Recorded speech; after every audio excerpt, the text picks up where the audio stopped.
महाभारत एक ऐसी गाथा जिसने कलयुग को काफी हद तक प्रभावित किया, एक ऐसी गाथा जिसने हमारे आज के जीने के तरीके में अहम भूमिका निभाई, एक ऐसी गाथा जिसमें दिए गए ज्ञान के सहारे लोग आज भी अपनी जिंदगी जीने की कोशिश कर रहे हैं, एक ऐसी गाथा जिसने पूरे के पूरे विश्व को बदल कर रख दिया।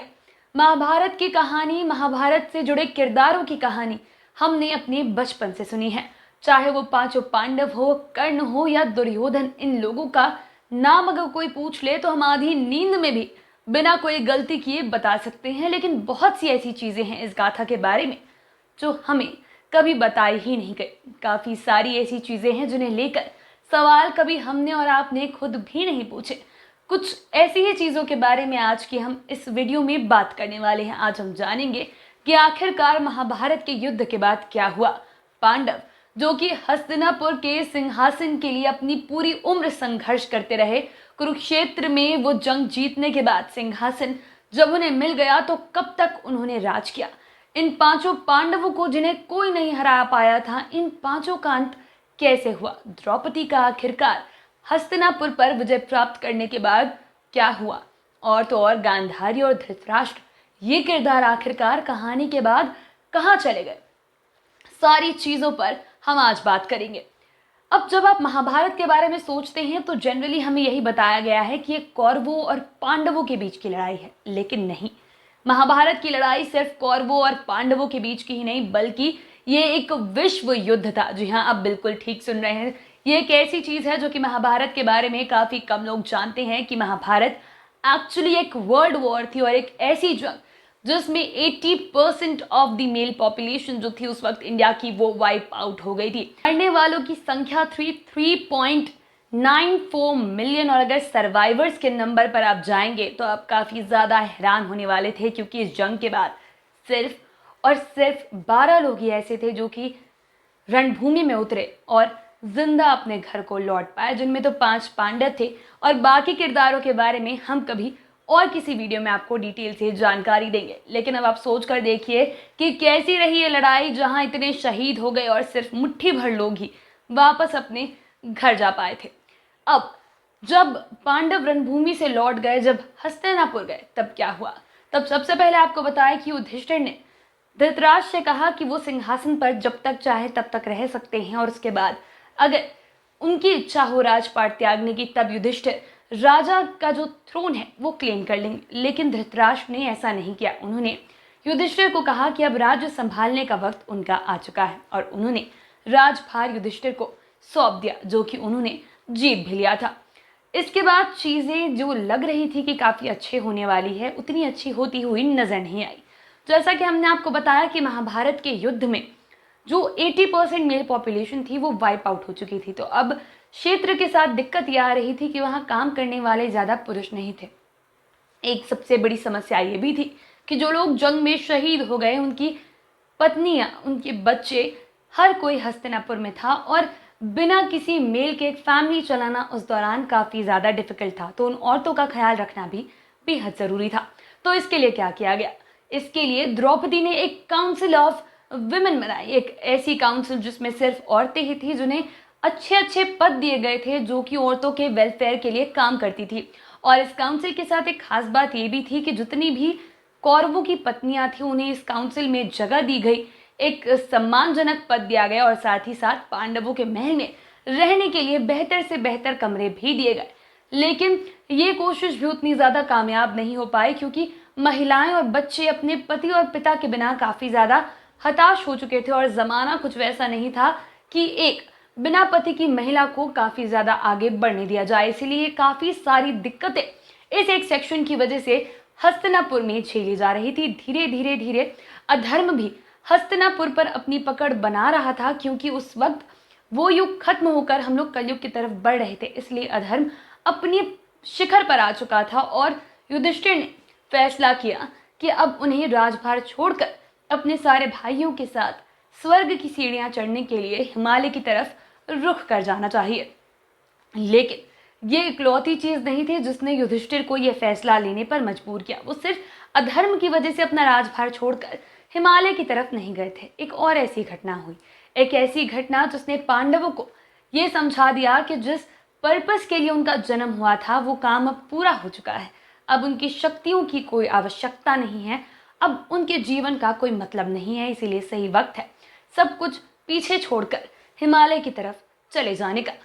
आपको यहाँ एक चीज बता दें कि जब कौरवों और पांडवों के बीच का युद्ध खत्म हुआ था, जब गांधारी ने अपने 100 के 100 पुत्रों को मरा हुआ देखा था, तब वो काफी ज्यादा नाराज हो चुकी थी। उसके बाद श्री कृष्ण गांधारी से मिलने पहुंचे, लेकिन गांधारी का गुस्सा इस वक्त ऐसा था कि उन्होंने वहीं पर श्री कृष्ण को एक श्राप दे दिया। श्राप दिया कि जिस तरीके से कौरव और पांडव भाइयों के बीच में युद्ध हुआ था, अपने ही लोगों ने मिलकर एक दूसरे की जान ले ली, कुछ उसी तरीके से यादव क्लैन के लोग भी आपस में लड़ भिड़ जाएंगे और एक दूसरे की जान लेने पर उतारू हो जाएंगे। इतना ही नहीं, उन्होंने तो श्री कृष्ण के अंत का भी श्राप दे दिया था। श्री कृष्ण ने इस श्राप को स्वीकारा था। हालांकि बाद में गांधारी को काफी अफसोस हुआ था, लेकिन श्राप वापस लेने का कोई दूसरा तरीका नहीं था। श्री कृष्ण के बारे में हम सब जानते हैं कि उनके पैर में एक शिकारी ने तीर मार दिया था, जिसके बाद वो अपना विष्णु रूप लेकर वापस वैकुंठ चले गए थे। लेकिन उनके जाने के बाद द्वारका में वही हुआ जिसका श्राप गांधारी ने दिया था।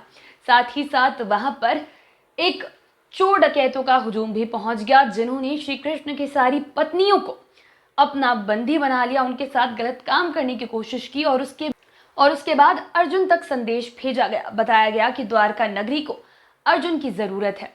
अर्जुन जो कि सबसे सक्षम योद्धा थे, उन्हें अकेला ही भेज दिया गया हस्तिनापुर की तरफ से कि तुम अकेले ही काफी हो, तुम सबको बचा कर ले आना।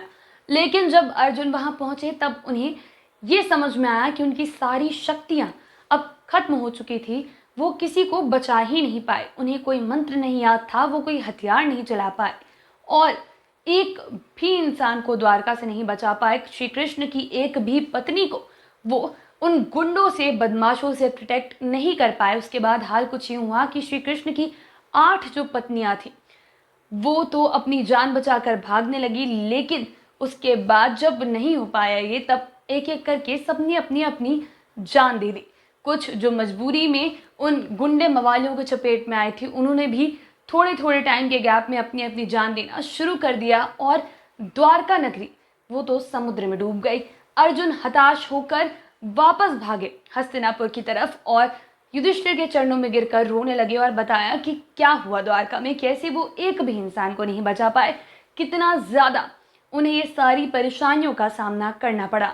और सबसे ज्यादा निराश हुए वो इस बात से कि उनकी मुलाकात वेद व्यास से हुई, जिन्होंने अर्जुन को ये बताया कि उनका और उनके भाइयों का जो पर्पस था इस जिंदगी का वो पूरा हो चुका है और अब उन्हें सबको छोड़कर चले जाना चाहिए। जब ये बातें हस्तिनापुर में पहुंची तब पांचों भाइयों ने यह मन बना लिया कि अब वक्त आ गया है इस राजपाट को छोड़कर हिमालय की तरफ चले जाने का। ऐसे में परीक्षित, जो कि अभिमन्यु का बेटा था, उसका राज्याभिषेक किया गया।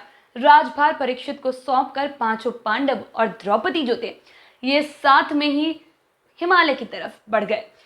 हिमालय का सफर शुरू करने से पहले उनकी मुलाकात अग्निदेव से भी हुई, जिन्होंने अर्जुन से उनका जो धनुष था वो वापस ले लिया।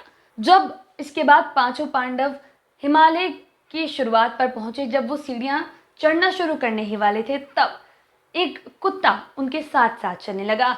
बताया जाता है कहानियों में कि ये यमराज थे, जो कि एक कुत्ते के भेष में पांचों पांडव और द्रौपदी के साथ आए थे। अब ये जो रास्ता था ये काफी ज्यादा कठिन था। इस रास्ते को लेकर ये बताया गया था कि कोई भी ह्यूमन फॉर्म में से पार नहीं कर पाया है, यानी कि कोई भी एक ऐसा व्यक्ति नहीं है जो कि स्वर्ग में अपने इंसानी रूप में ही जा पहुंचा। लेकिन पांचों पांडवों और द्रौपदी ने इस बात की फिक्र नहीं की और अपना सफर शुरू कर दिया। अब सफर शुरू होने के बाद एक एक करके सबके प्राण चले गए। द्रौपदी, फिर सहदेव, उसके बाद नकुल, फिर अर्जुन और उसके बाद भीम ने अपने प्राण त्याग दिए और युधिष्ठिर यमराज के साथ, जो कि कुत्ते के रूप में उनके साथ चल रहे थे, स्वर्ग के द्वार तक पहुंच गए थे। बीच रास्ते में जब एक एक कर कर सबने गिरना शुरू किया तब भीम काफी हैरान हो गए। उन्होंने युधिष्ठिर से पूछा कि आखिरकार ऐसा क्यों हो रहा है कि हमारे भाई हमारी आंखों के सामने मर रहे हैं और हम कुछ नहीं कर पा रहे। तब युधिष्ठिर ने भीम को यह बताया कि सब अपने अपने किए गए कर्मों के हिसाब से अपने पाप भोगने के लिए अब अपना ये शरीर त्याग कर जा रहे हैं।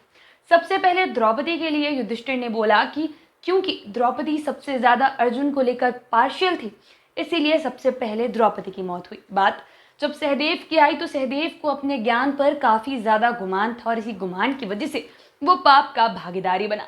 नकुल अपने सुंदर रूप को लेकर काफी घमंड में आ चुका था और उसके लिए पाप का घड़ा उसी एक चीज की वजह से भरा। बात जब अर्जुन की आई तो अपने सर्वश्रेष्ठ धनुर्धारी होने को लेकर अर्जुन को भी जरा घमंड आ गया था, जिसकी वजह से उसे अपना शरीर त्यागना पड़ा। बात जब भीम की आई, जब भीम गिरने लगे तब भीम ने मरने के कुछ क्षण पहले चिल्लाते हुए युधिष्ठिर से पूछा कि भाई ये मेरे साथ आखिरकार क्यों हुआ। तब युधिष्ठिर ने उन्हें बताया कि खाने के लालच और अपनी ताकत पर घमंड करने की वजह से भीम को अपना अंत देखना पड़ा। और उसके बाद युधिष्ठिर का स्वर्ग के गेट पर एक फाइनल टेस्ट हुआ, जब इंद्रदेव अपना रथ लेकर आए युधिष्ठिर को ऊपर ले जाने के लिए इंसानी रूप में। तब युधिष्ठिर ने कहा कि ये कुत्ता जो उनके साथ चल रहा है वो ये सफर उनके साथ बराबर तय कर आया है, ऐसे में रथ पर सवार होने का अधिकार उस कुत्ते का भी है। इंद्रदेव ने टेस्ट लेने के लिए पहले तो नकारा, लेकिन युधिष्ठिर जिद पर अड़ गए, जिनकी जिद के आगे इंद्रदेव को झुकना पड़ा। लेकिन तभी यमराज ने अपना असली रूप दिखाया और उसके बाद युधिष्ठिर को स्वर्ग तक लेकर जाया गया। लेकिन इस बीच अब आप सोच रहे होंगे कि हिमालय की जर्नी और कुरुक्षेत्र में जंग जीतने के बीच में आखिरकार वक्त कितना था। तो बता दें कि 36 साल तक पांडवों ने हस्तिनापुर पर राज किया था। इन्हीं 36 सालों में द्वारका का भी अंत हो गया, श्री कृष्ण भी ये दुनिया छोड़कर जा चुके थे और 36 सालों के बाद परीक्षित को राजभार सौंपकर पांचों भाई जो हैं वो हिमालय की तरफ चले गए थे। अब युधिष्ठिर का स्वर्ग में जाने के बाद क्या हुआ, क्या कुछ उन्होंने देखा, क्यों हैरानी हुई, सारी चीजों पर बात करेंगे। लेकिन उसके पहले अब कुछ किरदार जो पीछे छूट गए हैं उन पर नजर डाल लेते हैं और सोचते हैं कि आखिरकार इनका क्या हुआ था। जैसा कि हमने आपको बताया कि जितने भी कौरवों की पत्नियां थी उन्हें काउंसिल ऑफ विमेन में जगह दी गई थी। पांडवों के महल में भी उनका रहने का, खाने पीने का बेहतरीन इंतजाम किया गया था। लेकिन धृतराष्ट्र और गांधारी, ये दो लोग, इनके लिए उस महल में जीना थोड़ा सा मुश्किल होता जा रहा था, क्योंकि अपने सारे बेटों को खो चुके थे, अपनी कोई ताकत नहीं बची थी, अपना कोई हक नहीं बचा था। वो तो युधिष्ठिर और उसके भाई इतने दयावान थे कि उन्होंने उन्हें जाने का रास्ता नहीं दिखाया, धर्म को ऊपर रखा, अपने परिवार को ऊपर रखा और यहाँ तक कि धृतराष्ट्र को तो ये तक कह दिया था कि जब तक चाहे राजा की कुर्सी पर बैठ सकते हैं। लेकिन उन्होंने भी एक दिन वो महल छोड़ने का मन बना लिया। जब हस्तिनापुर पर पांडवों का राज चलने लगा, उसके 15 साल बाद धृतराष्ट्र, गांधारी चले गए। वो लोग वनवास के लिए निकल पड़े, लेकिन उनके साथ गए संजय और कुंती भी। जी हाँ, कुंती अपने बेटों को पीछे छोड़कर अपने जेठ और अपनी जेठानी के साथ उन्होंने जंगल में जाकर रहने का फैसला लिया। अब आप सोच रहे होंगे कि आखिरकार जब सब कुछ सही था तब क्यों मन बना लिया कि हम सब कुछ छोड़कर, एक राजमहल छोड़कर जंगल में जाकर रहेंगे। तो कहानियां बताती है कि भीम के तानों की वजह से धृतराष्ट्र और गांधारी काफी ज्यादा परेशान हो गए थे। भीम वक्त वक्त पर ताने देते रहते थे दुर्योधन जैसे इंसान को जन्म देने के लिए और काफी सारी चीजों को लेकर। इन तानों की वजह से गांधारी और धृतराष्ट्र काफी ज्यादा डिप्रेस्ड हो गए थे और एक वक्त के बाद उनके लिए बर्दाश्त कर पाना काफी ज्यादा मुश्किल हो गया। ऐसे में उन्होंने फैसला लिया कि वो सब कुछ छोड़कर अब जंगल की तरफ चले जाएंगे, वनवास में रहेंगे। वनवास के लिए चारों चले गए। पांडवों को अपनी माँ को अलविदा कहना पड़ा और उसके बाद जब ये जंगल में पीसफुली रह रहे थे तभी एक दिन अचानक एक आग में इन लोगों की जान चली गई। ये लोग पीसफुली मेडिटेट कर रहे थे, मेडिटेटिंग पोजीशन में भी थे और अचानक आग की तेज लपटों ने इन्हें घेर लिया। अगर ये चाहते तो उस वक्त भी अपनी जान बचाकर भाग सकते थे, लेकिन इन सब ने यही सोचा कि मौत को अगर इस तरीके से गले लगा लिया जाए तो ये सबसे बेहतर तरीका होगा और उन्होंने उसी मेडिटेशन पोजीशन में, यानी कि उसी ध्यान की मुद्रा में अपनी जान त्याग दी। इसके बाद चीजें हस्तिनापुर में तो अलग चल ही रही थी, धीरे धीरे डाउनफॉल की तरफ राज्य भी जा रहा था। परीक्षित का भी एक दिन अंत होना ही था, लेकिन वो सारी कहानियां किसी और वीडियो में आपको सुनाने वाले हैं। तो एक ऐसा युद्ध जो सिर्फ 18 दिन चला, उसने आधी मैनकाइंड को वाइप आउट करके रख दिया और उस युद्ध के बाद मेल्स इतने कम हो गए कि महिलाओं के लिए अकेले समाज चलाना काफी ज्यादा मुश्किल होता जा रहा था, क्योंकि विश्व की आधी से ज़्यादा मेल पॉपुलेशन तब खत्म हो चुके थे। अब आप सोच रहे होंगे कि 3.94 मिलियन ये विश्व की पॉपुलेशन कैसे हो सकती है। तो आपको बता दूं कि हम बात कर रहे हैं आज से 5000 साल पहले की।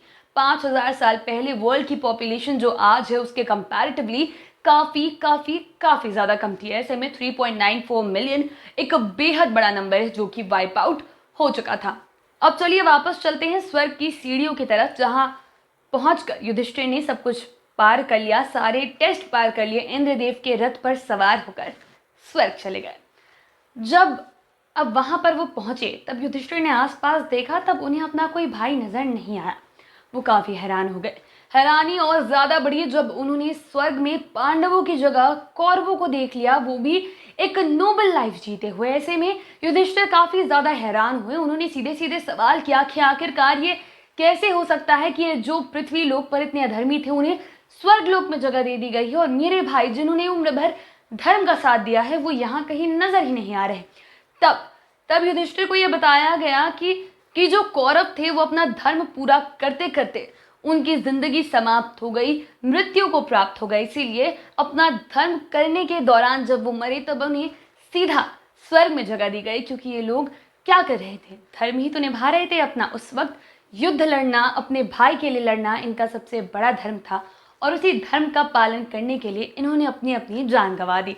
तब ऐसे में तो इन्हें स्वर्ग नसीब हो, ये लाजमी है।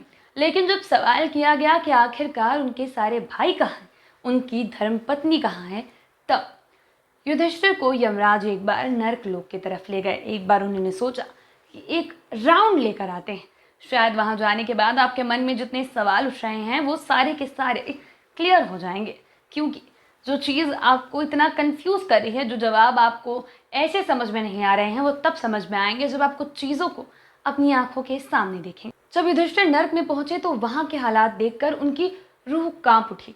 इधर उधर देखा, तब एक एक करके अपने सारे भाई और अपनी पत्नी नजर आई, जो कि अपने कर्म के लिए अब यहाँ पर अपने पाप भोग रहे थे, जो कि नर्क की यातना बर्दाश्त कर रहे थे। देखकर युधिष्ठिर का दिल जो है वो भराया, वो फूट फूट कर रोने लगी और यमराज से कह दिया कि मैं भी यहीं रहूंगा अपने भाइयों के साथ। मुझे उस स्वर्ग का लालच नहीं है जहाँ पर मुझे मेरे भाई ना मिले, मुझे मेरी पत्नी ना मिले, जहाँ मेरा परिवार ही मेरे साथ ना हो। ऐसे में यमराज ने युधिष्ठिर को फिर समझाया कि सारे भाई जितने उन्हें यहाँ दिख रहे हैं वो अपने कर्म के हिसाब से जब अपनी यातना पूरी कर लेंगे, जब अपने पाप भोग लेंगे, तब उन्हें भी स्वर्ग में ही जगह दी जाएगी। लेकिन अपने अपने कर्म के हिसाब से सजा दिया जाए, ये बेहद ज़रूरी है। इसीलिए इस सज़ा को स्किप करने का कोई भी तरीका नहीं है। इसीलिए द्रौपदी, अर्जुन, नकुल, सहदेव और भीम, उन सबको नर्क में अपने किए गए पाप के लिए भुगतान तो करना ही होगा, वो यातना बर्दाश्त करनी ही होगी।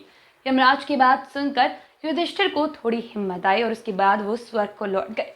और धीरे धीरे वक्त बीत जाने के बाद सारे पांडव भाइयों ने और साथ ही साथ द्रौपदी ने जब अपने सारे पाप जो उन्होंने किए थे उसके लिए उन्होंने नर्क में यातना झेल ली, तब उसके बाद वापस स्वर्ग लोक में सबको जगह मिल गई।